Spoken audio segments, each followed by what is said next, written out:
ನೋಡಿ ಒಂದೇ ಒಂದು ಇನ್ಸ್ಟಾಗ್ರಾಮ್ ಖಾತೆಯಲ್ಲಿ ಪರಿಚಯ ಪ್ರೀತಿಯಾಗಿ ಆ ಪ್ರೀತಿ ಮದುವೆಗೆ ತಿರುಗುತ್ತೆ ಅಂತ ಹೇಳಿದ್ರೆ ಎಷ್ಟರ ಮಟ್ಟಿಗೆ ನಂಬಿಕೆಯಲ್ಲಿ ಉಳ್ಕೊಂಡಿದೆ ಅನ್ನುವಂತಹ ವಿಚಾರಗಳು ಕೂಡ ಚರ್ಚೆ ಆಗುತ್ತೆ. ಎಷ್ಟೋ ಗಂಡು ಮಕ್ಕಳು ನಮ್ಗೆ ಹೆಣ್ಣು ಸಿಗ್ತಾ ಇಲ್ಲ ಅಂತ ಹೇಳಿ ಗೋಗರಿತಾ ಇದ್ದಾರೆ. ದೇವರುಗಳನ್ನ ಅಂದ್ರೆ ದೇವಸ್ಥಾನಗಳಿಗೆ ಪಾದಯಾತ್ರೆ ಹೋಗ್ತಾ ಇದ್ದಾರೆ, ಹೆಣ್ಣು ಸಿಗ್ತಾ ಇಲ್ಲ ಅಂತ ಹೇಳಿ. ಇನ್ನೂ ಕೆಲವರು ಈ ರೀತಿಯಾದಂತಹ ಪ್ರಕರಣಗಳನ್ನ ನೋಡಿ ಬೇಸತ್ ಹೋಗಿದ್ದಾರೆ. ಅಯ್ಯೋ, ಜೀವನ ಪೂರ್ತಿ ಸನ್ಯಾಸತ್ವ ತಗೊಂಡ್ರು ಪರವಾಗಿಲ್ಲಪ್ಪ, ಮದುವೆ ಜೀವನಕ್ಕೆ ನಾವು ಕಾಲಿಡಲೇಬಾರ್ದು ಅನ್ನೋಷ್ಟರ ಮಟ್ಟಿಗೆ ಡಿಸೈಡ್ ಮಾಡ್ಕೊಂಡ್ಬಿಟ್ಟಿದ್ದಾರೆ. ಸೊ ಯಾವುದೇ ಗಂಡ ಹೆಂಡತಿ ಮಧ್ಯೆ ಜಗಳ ಬರೋದು ಅಥವಾ ಸಣ್ಣ ಪುಟ್ಟ ವಿಚಾರಗಳು ಆಗೋದು ಕ್ವೈಟ್ ಕಾಮನ್. ಆದರೆ 14 ವರ್ಷಗಳ ದಾಂಪತ್ಯ ಜೀವನ ಇದೆಯಲ್ಲ, ಅದು ಸುಮ್ಮನೆ ಹೇಳೋದಿಲ್ಲ ದೊಡ್ಡವರು. ನಾವು ಯಾವ ರೀತಿಯಾಗಿ ಜೀವನ ಮಾಡ್ಕೊಂಡು ಹೋಗ್ತೀವಿ, ಹೇಗೆ ನಾವು ಹೊಂದಾಣಿಕೆ ಮಾಡ್ಕೊಂಡು ಹೋಗ್ತೀವಿ, ಗಂಡ ಹೆಂಡತಿ ಹೇಗಿರಬೇಕು ಅನ್ನೋದು ಕೂಡ ಉದಾಹರಣೆಗಳನ್ನು ಕೂಡ ನೋಡಿದ್ದೀವಿ. ಆದರೆ ಇನ್ಸ್ಟಾಗ್ರಾಮ್ನಲ್ಲಿ ಪರಿಚಯ ಆಗಿ ಕೇವಲ 15 ದಿನಕ್ಕೆ ಪರಿಚಯ ಆಗಿ ತನ್ನನ್ನು ನಂಬಿದಂತಹ ಗಂಡ 12 ವರ್ಷ 13 ವರ್ಷ ಜೀವನ ಮಾಡ್ಕೊಂಡಿದ್ದಂತಹ ಗಂಡನಿಗೆ ಮೋಸ ಮಾಡಿ ಜೊತೆಗೆ ಮಗುವಿಗೂ ಕೂಡ ಮೋಸ ಮಾಡಿದ್ದಾಳೆ ಈಗ. ಆದರೆ ಆಕೆ ಅವಳ ಜೊತೆ ಕರ್ಕೊಂಡು ಹೋಗಿರ್ಬೋದು, ಬಟ್ ಆದರೆ ಆ ಮಗುಗೆ ಏನು ಉತ್ತರ ಕೊಡ್ತಾರೆ ಅನ್ನುವಂತಹ ವಿಚಾರಗಳು ಕೂಡ ಇಲ್ಲಿ ಬರುತ್ತೆ. ಸೊ ಪೊಲೀಸ್ ಇಲಾಖೆಯು ಕೂಡ ಕಣ್ಮುಚ್ಚಿ ಕೂಳ್ತು ಈ ಒಂದು ವಿಚಾರದಲ್ಲಿ ಅನ್ನುವಂತಹ ಪ್ರಶ್ನೆಗಳು ಕೂಡ ಉದ್ಭವ ಆಗ್ತಾ ಇದೆ. ಅದೇ ರೀತಿಯಾಗಿ ಇನ್ ಕೇಸ್ ಏನಾದರೂ ರಮೇಶ್ ಅವರು ಮಾಡಿದಿದ್ರೆ ಈ ಒಂದು ಪ್ರಕರಣದಲ್ಲಿ ಇದು ಬೇರೆ ರೀತಿಯಾದಂತಹ ಟರ್ನ್ ಅನ್ನ ಪಡೆದುಕೊಳ್ತಾ ಇತ್ತು. 13 ವರ್ಷದ ದಾಂಪತ್ಯ ಜೀವನಕ್ಕೆ ಗಂಡ ಕೊಳ್ಳಿ ಹಿಟ್ಬಿಟ್ಟ ಅಂತ ಹೇಳಿ ಸುದ್ದಿಗಳಾಗ್ತಾ ಇತ್ತು. ಬಟ್ ಆದ್ರೆ ಈಗ ಪತ್ನಿ ಮಾಡಿರುವಂತಹ ತಪ್ಪಲ್ವಾ? ಹಾಗಾದ್ರೆ ಯಾವ ರೀತಿಯಾಗಿ ಕಾನೂನಿದೆ ಅನ್ನುವಂತಹ ಪ್ರಶ್ನೆಗಳು ಕೂಡ ಕಾನೂನಾತ್ಮಕವಾಗಿ ಮೂಡ್ತಾ ಹೋಗುತ್ತೆ. ಈ ರೀತಿಯಾಗಿ ಮೋಸ ಮಾಡಿಬಿಟ್ರೆ ಹೇಗೆ? ನಂಬಿಕೆಗೆ ಬೆಲೆ ಇಲ್ವಾ, ಅರ್ಹರಲ್ವಾ ಅನ್ನುವಂತಹ ಪ್ರಶ್ನೆಗಳು ಕೂಡ ಉದ್ಭವ ಆಗುತ್ತೆ. ಚರ್ಚಾ ಕಾರ್ಯಕ್ರಮವನ್ನು ಮುಂದುವರಿಸ್ತಾ ಹೋಗೋಣ. ಸರ್, ಇದೀಗ ನೀವು ಹೇಳ್ತಾ ಇದ್ರಿ ಅವರು ಬಂದರೆ ದಾಂಪತ್ಯ ಜೀವನದಲ್ಲಿ ನಾವು ಕಂಟಿನ್ಯೂ ಮಾಡ್ಕೊಂಡು ಹೋಗೋದಿಲ್ಲ ಅನ್ನುವಂತಹ ಮಾತುಗಳನ್ನು ಆಡ್ತಾ ಇದ್ರಿ. ಮುಂದೆ ಏನು ಮಾಡಬೇಕು ಅಂತ ಅನ್ಕೊಂಡಿದ್ದೀರಿ? ಯಾಕೆಂತಂದರೆ ನೀವೇ ಹೇಳಿದ್ರಿ ಪೊಲೀಸ್ ಇಲಾಖೆಯಲ್ಲಿ ಕೂಡ ಜಸ್ಟ್ ನಮಗೆ ರಾಜಿ ಮಾಡುವಂತಹ ಕೆಲಸಗಳಷ್ಟೇ ಆಯಿತು. ಈಗ ಅವರೇ ಕೊಟ್ಟಿರುವಂತಹ ಹೇಳಿಕೆಯನ್ನು ನಾವು ನೋಡ್ತಾ ಹೋಗೋದಾದ್ರೆ, ನನಗೇನೋ ಗೊತ್ತಾಗ್ಲಿಲ್ಲ, ಸುಮ್ಮನೆ ಇನ್ನು ಬುದ್ಧಿ ಕಲಿಸ್ಬೇಕು ಅಂತ ನಾನು ಮದುವೆ ಮಾಡಿಕೊಂಡೆ ಅಂತ ಹೇಳ್ತಾ ಇದ್ದಾರೆ ನೇತ್ರಾವತಿಯವರು. ಈಗ ಗೊತ್ತಾಗ್ಲಿಲ್ಲ, ಏನೋ ಆಗೋಗ್ಬಿಟ್ಟಿದೆ ತಪ್ಪು, ಕ್ಷಮಿಸ್ಬಿಡಿ, ಇದೊಂದು ಸಲ ನಾನು ನಿಮ್ಮ ಜೊತೆ ಚೆನ್ನಾಗಿರ್ತೀನಿ ಅಂತ ಬಂದರೆ ಏನು ಮಾಡ್ತೀನಿ ಅಂತ. ಮಾಡಕ್ಕೆ ಇವಾಗ ನಾವು ಆ ಥರ ಮಾಡಕ್ಕೆ ಹೋದ್ರೆ ಪ್ರಪಂಚದಲ್ಲಿ ನಮಗೆ ಬೈತಾರೆ ಮೇಡಮ್. ಇಂಥ ಹೆಂಡ್ತಿದ್ದ ನಾವು ಗಂಡಸಾದವ್ರು ಅವ್ರ ಹತ್ರ ಸಂಸಾರ ಮಾಡೋಕ್ಕಾಗಲ್ಲ. ಓಕೆ, ಸೊ ನೀವು ಡಿಸೈಡ್ ಮಾಡಿಬಿಟ್ಟಿದ್ದೀರಾ. ಈಗ ಇನ್ ಕೇಸ್ ಅವ್ರು ಬರಲಿಲ್ಲ ಅಂತ ಅಂದ್ಕೊಳ್ಳಿ, ನಿಮ್ಮ ಮಗನ ಪರಿಸ್ಥಿತಿ ಹೇಗೆ? ನೀವು ಅವನ್ನ ನಿಮ್ಮ ಸುಪರ್ತಿಗೆ ತಗೊಳ್ತೀರಾ ಹೇಗೆ ಅಂತ? ಇವಾಗ ಮಗುನ್ ಮೇಡಮ್ ಬಂದ್ರೆ ನಾನು ಸಾಕ್ತೀನಿ ಮೇಡಮ್ ಮಗುನ. ಇವಾಗ ಅವನೇ ನನ್ನ ಜೀವ. ಅವ್ರು ಕಳ್ಸಲ್ಲ ಅಂತ ಹೇಳ್ತಿದ್ದಾರೆ, ಬಟ್ ಅವ್ನು ನಮ್ಮ ಮಗ ಬಂದ್ರೆ ನಾನು ಇದು ಮಾಡೋದು ಮೇಡಮ್. ಮಗುನ ಯಾವತ್ತೂ ಬೇಡ ಅನ್ನಲ್ಲ ಮೇಡಮ್, ಯಾಕೆಂದ್ರೆ ಅವ್ನ ಮಗ ಅವ್ನು ಯಾವತ್ತನ ಬರ್ಲಿ, 10 ವರ್ಷ ಬಿಟ್ಕೊಂಬಂದ್ರು ನಮ್ಮ ಮಗನೇ ನಮ್ಮಿದೇನೆ ಅದು. ಅವ್ನು ಯಾವತ್ತು ಅಪ್ಪ ಬೇಕು ಅಂತ ಬರ್ತಾನೆ, ಅವತ್ತು ನಿಜವಾಗ್ಲೂ ನಮ್ಗೆ ತುಂಬಾ ಖುಷಿ ಆಗುತ್ತೆ ಮೇಡಮ್. ಅವಳು ಹೋಗಿದ್ದಾಳೆ, ಆದ್ರೆ ನಮ್ಮ ಮಗ ನಮಗ್ ಬೇಕೇ ಬೇಕು ಅಂತ ನಾವು ಇವತ್ತು ಕೇಳ್ಕೊಂತೀವಿ. ಅವಳ ತಪ್ಪು ಅವಳಿಗೆ ಯಾವತ್ತನ ಒಂದಿನ ಅರಿವಾಗ್ಬೋದು, ಇಂಥ ಹುಡುಗನ ನಾವು ಕಳ್ಕೊಂಡಿದೀವಿ ಅಂತ ಅವಳಿಗೆ ಒಂದಿನ ಗೊತ್ತಾಗ್ಬೋದು. ಅಲ್ಲ, 13 ವರ್ಷಗಳ ದಾಂಪತ್ಯ ಜೀವನದಲ್ಲಿ ಅರ್ಥ ಮಾಡ್ಕೊಳ್ದೆ ಇರುವವರು ಇನ್ ಮುಂದೆ ಅರ್ಥ ಮಾಡ್ಕೊಳ್ತಾರೆ ಅಂತ ಏನ್ ನಂಬಿಕೆ ಅಮ್ಮ? ಏನ್ ಮೇಡಮ್ ಈ ತರ ಮೋಸ ಮಾಡ್ತಾಳೆ ಅಂದ್ರೆ ನಿಜವಾಗ್ಲೂ ನಮಗ್ ಗೊತ್ತಿಲ್ಲ ಮೇಡಮ್. ನಮ್ಗೆ ಈ ತರ ಇನ್ಸ್ಟಾಗ್ರಾಮ್ ಅಲ್ಲಿ ಈ ತರ ಮಾಡಿದಾಳೆ ಅಂತ ನಮ್ಗೆ ಗೊತ್ತಿಲ್ಲ. ಅವು ಹುಡುಗ ಎಂತನ್ ಮೇಡಮ್ ಹೋಗ್ಲಿ, ಇವಳಿಗಂತೂ ಬುದ್ಧಿ ಇರ್ಲಿಲ್ಲ ಮೇಡಮ್. ನಾನು ಒಂದ್ ಮಾತು ಕೇಳ್ತೀನಿ, ಹುಡುಗನ್ಗಾದ್ರೂ ಗೊತ್ತಿರ್ಲಿಲ್ವಾ ಒಂದು ಫ್ಯಾಮಿಲಿ ಇದೆ, ಅವಳಿಗೂ ಒಂದ್ ಗಂಡ ಮಗು ಇದೆ ಅಂತ ಹುಡುಗನ್ ಗೊತ್ತಾಗಿಲ್ವಾ ಮೇಡಮ್? ಅವ್ರ ಸಂಬಂಧಿಕರಿಗೆ ಗೊತ್ತಿಲ್ವಾ ಮೇಡಮ್? ಹೋಗ್ಲಿ, 1 ವಾರದಲ್ಲೇ ಮದುವೆ ಹೆಂಗ್ ಮಾಡ್ಕೊಂಡ ಮೇಡಮ್ ಅವನು? ಆ ಹುಡುಗನ್ಗೆ ನಾನು ಒಪ್ಪಿಸಿ ಮದುವೆ ಮಾಡ್ಕೊಂಡಿದ್ದೀನಿ, ಅವ್ನು ಒಪ್ಕೊಂಡ್ಬಿಟ್ಟಿದ್ದಾನೆ ಅಂತ ಸ್ಟೇಟ್ಮೆಂಟ್ ಕೊಟ್ಟಿದ್ದಾಳೆ ಮೇಡಮ್. ರೆಕಾರ್ಡಿಂಗ್ ಅಲ್ಲಿ ಹೇಳಿದಾಳೆ, ನನಗೆ 1 ವಾರದಲ್ಲಿ ಲವ್ ಆಯ್ತು ಇನ್ಸ್ಟಾಗ್ರಾಮ್ ಅಲ್ಲಿ, ನಾನು ಇನ್ಸ್ಟಾಗ್ರಾಮ್ ಅಲ್ಲಿ ನೋಡಿದೆ, ನಾನು ಮದುವೆಗೆ ಒಪ್ಕೊಂಡ ಹುಡುಗನ್ಗೆ ಹೇಳಿದೀನಿ ನನ್ನ ಗಂಡ ಇದೆ ಅಂತ ಹೇಳಿದೆ. ಆದ್ರೂ ಹುಡುಗ ಒಪ್ಕೊಂಡಿದ್ದಾನೆ ಅಂತ ಕೇಳ್ತಾನಲ್ಲ, ಹುಡುಗನ್ಗೆ ಏನು ಅನ್ಸಿಲ್ವ ಮೇಡಮ್? ನಮ್ಮ ಮಗನ್ನ ನೋಡಿ ಎಲ್ಲ ಗೊತ್ತಿದೆ ಮಾಡ್ಕೊಂಡಿದ್ದಾರೆ ಮೇಡಮ್. ಆದ್ರೂ 1 ವಾರದಲ್ಲಿ ಯಾರಿಗ್ ಗೊತ್ತು? ಈಗ ಸಂತೋಷ್ ಅನ್ನೋರ್ ಬಳಿ ನನ್ ಗಂಡ ಟಾರ್ಚರ್ ಕೊಡ್ತಾನೆ, ನನ್ ದಿನ ಹಿಂಸೆ ಕೊಡ್ತಾನೆ, ಅವನ್ ಹಿಂಸೆ ನನ್ಗೆ ತಡಿಯಕ್ಕಾಗ್ತಾ ಇಲ್ಲ, ನಾನು ಸತ್ತೋಗ್ಬಿಡ್ಬೇಕು ಅಂತ ಅನ್ಕೊಂಡಿದ್ದೀನಿ ಅಂತ ಹೇಳಿದಾಗ ಅವರು ಕೂಡ ಅದನ್ನ ರಿಯಾಕ್ಟ್ ಮಾಡಿ ಮದುವೆ ಮಾಡ್ಕೊಂಡಿರಬಹುದು ಅನ್ನೋಂತಹ ಮಾತುಗಳು ಸಿಗ್ತಿದಾವೆ, ಎಷ್ಟೋ ಆಗಿರುವಂಥದ್ದು. ಸೊ ಹಾಗಾಗಿ ಹಂಗೂ ಹೇಳಿ ಮೋಸ ಮಾಡಿರ್ಬೋದಲ್ವಾ ಅಂತ.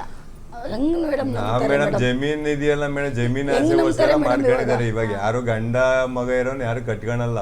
50 ಲಕ್ಷ ಪ್ರಾಪರ್ಟಿ ಇದೆಲ್ಲ ಪ್ರಾಪರ್ಟಿಗೋಸ್ಕರ ಅವ್ರು ಮಾಡ್ಕೊಂಡಿರೋ. ಒಂದು ವಾರಕ್ಕೆ ಹೆಂಗೆ ಇನ್ಸ್ಟಾಗ್ರಾಮ್ ನೀವೇ ಹೇಳ್ತಾ ಇದ್ರಿ ಅವಳು ಕೇಳದ್ನ ನಾನು ಏನೋ ಕೊಡಿಸ್ತಾ ಇಲ್ಲ ಅಂತ ಅವಳು ಇಲ್ಲ, ಹೇಳ್ತಾ ನಾನ್ ಕೊಡಿಸ್ತಿದ್ನಲ್ಲ ಎಲ್ಲ ಪ್ರತಿಯೊಂದು ಹೋಟ್ಲು ಬಾಟ್ಲು ಎಲ್ಲ ಕರ್ಕೊಂಡು ಆಚೆ ಕಡೆ ಎಲ್ಲ ತಿನ್ಸಿವ್ನಿ.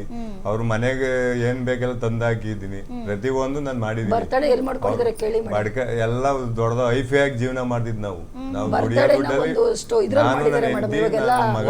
ಹೋಟೆಲ್ ಮಾಡ್ತಾರಲ್ಲ ಮೇಡಮ್, ಆ ತರ ಬರ್ತಡೇ ಮಾಡ್ಕೊಂಡು ಫೋಟೋ ಕಳ್ಸಿದ್ದಾರೆ ಮೇಡಮ್ ನಮ್ಗೆ. ಬರ್ತಡೇ ಎಷ್ಟು ಚೆನ್ನಾಗಿ ಮಾಡಿದ್ದಾರೆ ಅಂದ್ರೆ ಇವ್ನ ಹೆಂಡತಿದು ಬರ್ತಡೇ ಅಷ್ಟು ಚೆನ್ನಾಗಿ ಮಾಡಿದ್ದಾರೆ. ಆ ತರ ಇರುವಾಗ ನಮ್ಗೆ ಯಾರಿಗೂ ಅನುಮಾನ ಬರ್ಲಿಲ್ಲ. ಅದೆಲ್ಲ ಇನ್ಸ್ಟಾಗ್ರಾಮ್ ಅಲ್ಲಿ ನೋಡಿರ್ತಾರೆ ಮೇಡಮ್, ಇನ್ಸ್ಟಾಗ್ರಾಮ್ ಫೋಟೋ ಹಾಕಿದ್ದಾರೆ, ಅದೆಲ್ಲ ನೋಡಿರ್ತಾರಲ್ಲ, ಅವ್ರ ಗಂಡ ಹೆಂಡತಿ ಚೆನ್ನಾಗಿದೆ ಅಂತ ನೋಡಿರ್ತಾರಲ್ವಾ ಮೇಡಮ್. ಗಂಡನ್ಗೆ ಬೇಕು ಅಂತ ಮೋಸ ಮಾಡಿ ಇವಾಗ ಅವ್ರ ಜೊತೆ ಹೋಗಿದ್ದಾರೆ. ಇನ್ಸ್ಟಾಗ್ರಾಮದಲ್ಲಿ ಇವ್ರ ಬಗ್ಗೆ ಅಂದ್ರೆ ಗಂಡ ಹೆಂಡತಿ ಅಂತಂದ್ಮೇಲೆ ಗಂಡ ಹೆಂಡತಿ ಫೋಟೋ ಹಾಕೊಳ್ಳೋದು, ಅವ್ರ ಮಗು ಫೋಟೋ ಹಾಕೊಳ್ಳೋದೆಲ್ಲ ಹಾಕಿದ್ದಾರೆ ಮೇಡಮ್. ಫೋಟೋ ಎಲ್ಲ ಇನ್ಸ್ಟಾಗ್ರಾಮ್ ಅಲ್ಲಿ ಎಲ್ಲ ನೋಡಿದೀವಿ ಮೇಡಮ್. ಈ 15 ದಿನ ಆದ್ಮೇಲೂ ಕೂಡ ಇತ್ತ ಅದು ಏನಾದ್ರೂ ಡಿಲೀಟ್ ಮಾಡಿದ್ದಾರೆ. ಒಂದ್ ತಿಂಗಳಲ್ಲೇ ಡಿಲೀಟ್ ಮಾಡ್ಕೊಂಡಿದ್ದಾರೆ ಎಲ್ಲಾನು ಡಿಲೀಟ್ ಮಾಡ್ಬಿಟ್ಟಿದ್ದಾರೆ. ಬರೀ ಅವ್ರು ಮಾತ್ರ ಇರೋ ಮಾತ್ರ ವಿಡಿಯೋಸ್ಗಳಿದೆ. ಸೊ ಅವಾಗ ನಿಮ್ಗೆ ಅನುಮಾನ ಬರ್ಲಿಲ್ವಾ? ಇದ್ರಲ್ಲಿ ಅವರು ಹುಡುಗನ್ ಲವರ್ ಫೋಟೋ ಇಲ್ಲ ಇವಾಗ ಹೋಗಿರೋದು, ಅವನ್ ಇನ್ಸ್ಟಾಗ್ರಾಮ್ ಅಲ್ಲಿ ನಮಗ್ ಸಿಕ್ಕಿಲ್ಲ. ಗೊತ್ತಾಯ್ತು ಅಂದ್ರೆ ನಿಮ್ಮ ಜೊತೆ ಇರೋ ಅಂತ ಫೋಟೋಗಳನ್ನೆಲ್ಲ ಡಿಲೀಟ್ ಮಾಡಿದ್ರಲ್ವಾ? ಸೊ ಅವಾಗ ನಿಮ್ಗೆ ಅನುಮಾನ ಬರ್ಲಿಲ್ವಾ? ಕೇಳಿಲ್ವಾ ನೀವು? ಇವಾಗ ಒಂದು 15 ನಮ್ ಬಾಮ ಇದೆ, ನಮ್ ತಂಗಿ ಮಗಂಗ್ ಒಂದ್ ತಿಂಗಳು ಮುಂಚೆ ಫೋನ್ ಮಾಡಿದ್ದಾರೆ ಪ್ರೈವೇಟ್ ಐಡಿ ಮಾಡ್ಕೊಳಕ್ಕೆ. ಸರಿ, ಅದು ನಮಗ್ ಗೊತ್ತಿಲ್ಲ. ಅವ್ರು ನಾವ್ ಇನ್ಸ್ಟಾಗ್ರಾಮ್ ಜಾಸ್ತಿ ನಾವು ಸಿಟಿಲ್ ಗಾಡಿ ಓಡಿಸಲ್ವಾ, ಫೋನ್ ಎಲ್ಲ ಯೂಸ್ ಮಾಡಂಗಿಲ್ಲ. ನಾವ್ ಜಾಸ್ತಿ ಅವೆಲ್ಲ ನೋಡಕ್ ಹೋಗಲ್ಲ, ಏನೋ ಫ್ರೀ ಆಗಿದ್ರೆ ಮಾತ್ರ. ಅದು ನಮಗ್ ಗೊತ್ತಿಲ್ಲ. ಇವ್ರು ಇವಾಗ ಹೇಳ್ತಾ ಇರ, ಅವರೆಲ್ಲ ಫೋನ್ ಮಾಡಿದ್ರು ನಿಮ್ಗೆ ಹೇಳಿಲ್ಲ, ಏನೋ ಜಗಳ ಪಗಳ ಮಾಡ್ಕೊತೀರಂತ ಇವಾಗ ಹೇಳ್ತಿದ್ದಾರೆ. ಗೊತ್ತಾಗಿದೆ ಈಗ 15 ದಿನ, ಒಂದು ವಾರದಿಂದ ಗೊತ್ತಾಗಿರೋದು. ಅವರೇ ಸ್ಟೇಟ್ಮೆಂಟ್ ಕೊಟ್ಟಿರೋದೇನು ಕ್ವೆಶ್ಚನ್ ಅಲ್ಲಿ, ನನಗೊಂದು ವಾರದಲ್ಲಿ ಇನ್ಸ್ಟಾಗ್ರಾಮ್ ಅಲ್ಲಿ ಇಷ್ಟ ಆಯ್ತು, ಮದುವೆ ಮಾಡ್ಕೊಂಡಿದ್ದೀನಿ. ರಮೇಶ್ ಸರ್, ನೀವು ಹೇಳ್ತಾ ಇದ್ರಿ 5,000 ಹಣ ಇಸ್ಕೊಂಡಿದ್ಲು, ಹಂಗಾಗಿ ನಾವು ಕಾಂಟ್ಯಾಕ್ಟ್ ಮಾಡಿದ್ವಿ ಅಂತ ಹೇಳಿ. ಯಾವಾಗ ಇದೆಲ್ಲ ನಡೆದಿತ್ತು ಮೇಡಮ್? ಅದೇ ಒಂದು ವಾರದಲ್ಲಿ ಸಂತೋಷ್ ಫೋನ್ ಮಾಡಿದ್ರಾ? ಸಂತೋಷ್ ಅವ್ರು ಮಾಡಿದ್ರು ಇಲ್ಲ ಬೇರೆಯವ್ರು ಮಾಡಿದ್ರೋ ಗೊತ್ತಿಲ್ಲ ಮೇಡಮ್. ಅದರಲ್ಲಿ ಕಾವ್ಯ ಜಿ ಅಂತಾನೆ ಬರ್ತಾ ಇತ್ತು ನಂಬರಲ್ಲಿ. ಆದ್ರೆ ಮದ್ವೆ ಆಗಿರ್ಲಿಲ್ಲ ಇನ್ನ. ಇವರು ಸ್ಟೇಷನ್ ಇಂದ ಇವತ್ತು ಕಂಪ್ಲೇಂಟ್ ಆಯ್ತು, 3 ತಿಂಗಳು ನೀವು ಇರಬೇಡ, ಎಲ್ಲ ಬಾಡಿಗೆ ಮತ್ತೊಂದು ಎಲ್ಲ ನೀನೇ ಕೊಟ್ಕೋ ಅಂತ ಹೇಳ್ಬಿಟ್ಟು, ಇಲ್ಲ ನೀನು ಅಲ್ಲಿ ನಿನ್ನ ತಂಗಿ ಮನೇನೋ ಇಲ್ಲ ನಿಮ್ಮ ಮನೇನೋ ಚಿಕ್ಕಮ್ಮನ ಮನೆಗೆ ಹೋಗಿ ಅಂತ ಹೇಳ್ಬಿಟ್ಟು ಹೇಳಿ ಕಳಿಸಿದ್ರು. ಸರಿ ಆಯ್ತು ಅಂತ ಅಂದಮೇಲೆ ಇವನಿಗೆ ಮರುದಿನ ಫೋನ್ ಮಾಡಿದ ಕೂಡಲೇ ನಮ್ಮ ಅಣ್ಣನಿಗೂ ಫೋನ್ ಮಾಡ್ದ. ಯಾವ ಥರ ಬಾಯಿ ಬಂದಂಗೆ ಬೈದಾಗ ನಿನ್ನ ನಂಬರಿಗೆ ಬಂದಿತ್ತು, ಏಂತಕ್ಕೆ ನನಗೆ ಫೋನ್ ಮಾಡಿಸಿದೆ, ಯಾರು ನೀನು ಫೋನ್ ಮಾಡ್ಸಕ್ಕೆ ನನ್ನ ನಂಬರ್ ಯಾಕೆ ಕೊಟ್ಟೆ ಅಂತ ಒಂದು ಫೋನ್ ಮಾಡಿ ನಮ್ಮನ್ನ ಕೇಳಿದ್ದಾರೆ.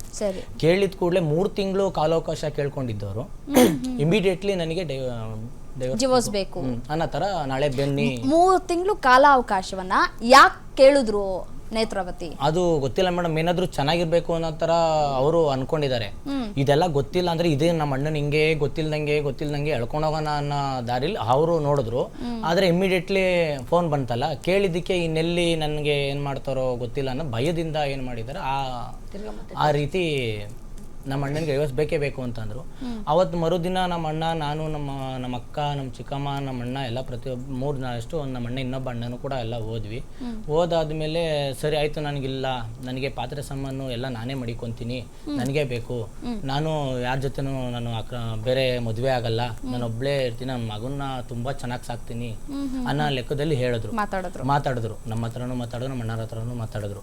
ಅದಾದ್ಮೇಲೆ ಏನಾಯ್ತು, ಸರಿ ಆಯ್ತು ಬಿಡು ಅಂತ ಅಂದ್ಬಿಟ್ಟು ನಮ್ಮ ಅಣ್ಣನೂ ಬಿಡು ಹೋಗ್ಲಿ, ನನ್ನ ಮಗ ಅಲ್ವಾ, ಬೀದಿ ಪಾಲ್ ಮಾಡೋದು ಬೇಡ, ಚೆನ್ನಾಗಿರ್ಲಿ, ಇನ್ನೊಂದು ಮದ್ವೆ ಆಗಲ್ವಲ್ಲ, ಒಂದಲ್ಲ ಒಂದು ದಿನ ಅವಳಿಗೆ ನಾನು ತಪ್ಪು ಅಂತಂದು ಅರಿವು ಆಗುತ್ತೆ ಅನ್ನೋದು ಅವನು ತಿಳ್ಕೊಂಡ, ನಾವು ತಿಳ್ಕೊಂಡು ಸರಿ ಆಯ್ತು ಬಿಡು ಒಂದು ನಂಬಿಕೆ ಮೇಲೆ ನಾವು ಮಾಡಿದ್ವಿ. ಸರಿ ಆಯ್ತು ಅಂದ್ಬಿಟ್ಟು ನಮ್ಮ ಅಣ್ಣ ನಮ್ಮ ಚಿಕ್ಕಮ್ಮ ನಮ್ಮ ಮನೇಲಿದ್ದ ಒಂದು 3 ದಿನ. ಅದಾದ್ಮೇಲೆ ನಮ್ಮ ಅಕ್ಕ ಮನೆಗೆ ಬಂದಾದ್ಮೇಲೆ ನಾವೇನ್ ಮಾಡೋದು, ಓನರು ಅವತ್ತು ತಿರ್ಗಾ ಮತ್ತೆ ಫೋನ್ ಹಾಕಿದ್ರು, ಈ ತರ ಬಂದಿತ್ತು. ನಮ್ಮ ಚಿಕ್ಕಮ್ಮವ್ರ ಮನೆ ಇದ್ದಾಗಲೇ ಫೋನ್ ಹಾಕಿದ್ದಾರೆ. ನಮ್ಮಣ್ಣ ಫೋನ್ ಎತ್ತಿಲ್ಲ, ಈ ಟೆನ್ಷನಲ್ಲಿ, ಇಲ್ಲ ನೆಟ್ವರ್ಕ್ ಇಶ್ಯೂ ಆಗಿರ್ಬೋದು, ಏನೋ ಅದು ನಮಗೆ ಗೊತ್ತಿಲ್ಲ. ಆ ಟೈಮಲ್ಲಿ ಎತ್ತಿಲ್ಲ ಅಂತಂದ್ರೆ ಇಲ್ಲ ನನಗೆ ಬಂದಿರೋದು ಗೊತ್ತಿಲ್ಲ ಅನ್ನೋದು ಅವ್ರು ಹೇಳಿದ್ರು. ಅದ್ರಲ್ಲಿ ನಮ್ಮನೆ ಬಂದ್ಮೇಲೆ ಫೋನ್ ಮಾಡಿದ ಕೂಡಲೇ ಈ ಥರ ಯಾರೋ ಒಬ್ಬ ಬಂದವನು ಯಾಕಮ್ಮ ಇದು ಮನೆ ಅನ್ಕೊಂಡಿದ್ಯಾ ಇಲ್ಲ ಲಾಡ್ಜ್ ಅನ್ಕೊಂಡಿದ್ಯಾ ಅನ್ನೋ ಲೆಕ್ಕದಲ್ಲಿ ಓನರ್ ಆ ಥರನೇ ಕೇಳಿದ್ದಾರೆ. ಓನರು ಇಲ್ಲ ಮೊದಲು ನೀನು ಖಾಲಿ ಮಾಡು ಅಂತ ಹೇಳಿದಾಗ ಅವಾಗ ಏನು ಹೇಳಿದ್ರೆ, ಮರುದಿನ ಬೆಳಿಗ್ಗೆನೆ ಬಟ್ಟೆ ಬ್ಯಾಗ್ ತುಂಬಿಕೊಂಡು ಇಮಿಡಿಯೇಟ್ಲಿ ನಾನು ಹೋಗ್ತಾ ಇದ್ದೀನಿ, ಬಂದ್ಬಿಟ್ಟು ಮಗ ಮಾಡಿ ನಾನು ಬಂದ್ಬಿಟ್ಟು ಹುಡುಗಿ ಮಾಡೋಳೆ ಮಗ ಮಾಡಿ ಕಳಿ ಒಂದು ತಿಂಗಳು ನಮ್ಮ ಫ್ರೆಂಡ್ ಮನೆಗೆ ಹೋಗಿ ಬರ್ತೀನಿ ಅಂತ ಹೇಳವ್ರೆ. ನಮ್ಮ ದೊಡ್ಡ ಮಗಳು ನನಗೆ ಹೇಳಿದ್ಲು, ಅಮ್ಮ ಮಗ ಮಾಡಿಕೋಬೇಡ, ಈಗ ಕಂಪ್ಲೇಂಟ್ ಕೊಟ್ಟವ್ರೆ, ನಾಳೆ ದಿವಸ ಮಗನೂ ಕಿತ್ಕೋದ್ರು ಅಂತ ನಮಗೆ ತಿರ್ಗಾ ಕಂಪ್ಲೇಂಟ್ ಕೊಡ್ತದೆ, ನಿನ್ ಮಗ ಕರ್ಕೊ ಬರ್ಬೇಡ. ಅಂದ್ರೆ ನಿಮ್ಮ ಮಗಳಿಗೆ ಕಾಲ್ ಮಾಡಿ ಹೇಳಿದಾರೆ, ಹೇಳವ್ರೆ ಸೊ ಮಗು ದೊಡ್ಡ ಮಗಳಿಗೆ. ನಮ್ಮ ಮಗಳು ನನಗೆ ಹೇಳಮ್ಮ ಹಿಂಗೆ ಹೇಳ್ತಾವಳೆ, ಏನ್ ಮಾಡೋಣ ಅಂದ್ಲು. ಮಗ ಕರ್ಕೊ ಬರಳಮ್ಮ, ಮಗ ಅವ್ರು ಇದ್ರೆ ಏನೋ ಚೆನ್ನಾಗಿರ್ತಾರೆ, ಸುಮ್ನೆ ಯಾಕೆ ಮಗನ್ ಕರ್ಕೊ ಬತ್ತೀಯ ಅಂತ ಹಿಂಗ್ ಮಾತಾಡ್ಕೊಂಡು ಇವಳೊಳಗೆ ಫ್ರೆಂಡ್ ಮನೆಗೆ ಹೋಯ್ತೀನಿ ಅಂತ ತಾಲಿ ಕಟ್ಕೊಂಡು ಅಚ್ಚುಕಟ್ಟಾಗಿ ನಂಗೆ ಇದು ಮೊಬೈಲಲ್ಲಿ ಸಿಕ್ತಿದ್ರೆ ನಮ್ಗೆ ಗೊತ್ತಿಲ್ಲ, 2 ದಿವಸ ಇದ್ದು ಬಂದವಳೆ ಅಂತ ಗೊತ್ತಾಗೋದು. ಫ್ರೆಂಡಿಂದ ನಮಗೆ ಸಿಕ್ಕಾಯ್ತು, ಅವ್ರ ವಿಡಿಯೋ ಅಪ್ಲೋಡ್ ಮಾಡಿದ್ದಕ್ಕೆ ಸಿಕ್ಕಾಯ್ಕೋತು.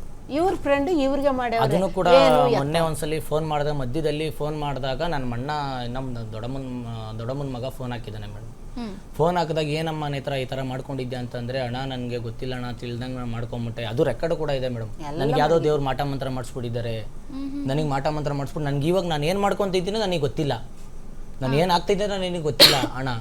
ಏನಾದರೂ ಇನ್ಸ್ಟಾಗ್ರಾಮಲ್ಲಿ ನನಗೇನಾದ್ರು ಫೋಟೋ ಅವನು ವೈರಲ್ ಮಾಡಿಲ್ಲ ಅಂದಿದ್ದಿದ್ರೆ 2 ದಿನ ಇದ್ದು ಮತ್ತೆ ನನ್ನ ಅಣ್ಣನ ಲೈಫಿಗೆ ಬರ್ತಿದ್ದೆ, ನನ್ನ ಕೈಲಿ ಆಯ್ತಾ ಇಲ್ಲ ಅಣ್ಣ ಅನ್ನೋ ಲೆಕ್ಕದಲ್ಲಿ. ಆಮೇಲೆ ಅದೇ ರೀತಿ ನಮ್ಮ ಅಣ್ಣನಿಗೆ ಇರಬಾರದಲ್ಲ ಅದೇ ಹೇಳಿದಾಳೆ, ಬರ್ತಿದ್ದೆ, ಇದು ಗೊತ್ತಾಗಿರೋದಾಗಿ ನಾನು ಬರಕ್ಕಾಗ್ತಾ ಇಲ್ಲ ಅನ್ನೋ ಲೆಕ್ಕದಲ್ಲಿ ಮಾತಾಡ್ತಾ ಇದ್ದಾನೆ. ಇವ್ರ ಮಗ ಮಾಡಿ ಕಳಿಲ್ಲ, ನನ್ನ ಮದುವೆಗೆ ಹೋಗ್ಬಿಟ್ಟೆ. ಸರಿ ಮಾತಾಡ್ತೀನಿ. ಕರಿಮಣಿ ಮಾಲೀಕ ನೀನಲ್ಲ ವಿಶೇಷ ಚರ್ಚಾ ಕಾರ್ಯಕ್ರಮದಲ್ಲಿ ನೀವು ಕೂಡ ಗಮನಿಸ್ತಾ ಇದ್ರಿ, ಸ್ವಾರ್ಥಕ್ಕಾಗಿ ಯಾವ ರೀತಿಯಾದಂತಹ ಬದಲಾವಣೆಗಳನ್ನು ಮಾಡ್ಕೊಳ್ತಾರೆ ಹೆಣ್ಮಕ್ಳು ಅಂತ ಅನ್ನೋದನ್ನು ಉದಾಹರಣೆಯಾಗಿ ನಾವು ನಿಮಗೆ ಕೊಡ್ತಾ ಇದ್ದೀವಿ. ಹೌದು, ದಾಂಪತ್ಯ ಜೀವನದಲ್ಲಿ ಏರುಪೇರು ಆಗೋದು ಕಾಮನ್ನು, ಬಟ್ ಆದರೆ ಆ ಏರುಪೇರನ್ನು ಸರಿಯಾಗಿ ಮಾಡ್ಕೊಂಡು ಹೋಗೋದೇ ಒಂದು ಜೀವನ. ಬೇರೆಯವ್ರಿಗೆ ನಾವು ಮಾರ್ಗದರ್ಶಿ ಆಗಬೇಕು, ಬಟ್ ಆದರೆ ಇಲ್ಲಿ ಸ್ವಾರ್ಥಕ್ಕಾಗಿ ತನ್ನ ಜೀವನ ತಾನೂ ಹಾಳು ಮಾಡಿಕೊಂಡು ಗಂಡನ ಜೀವನವನ್ನು ಹಾಳು ಮಾಡ್ತಾ ಇದ್ದಾಳೆ. ಈ ಕುರಿತು ಇನ್ನಷ್ಟು ಮಾತನಾಡ್ತಾ ಹೋಗೋಣ.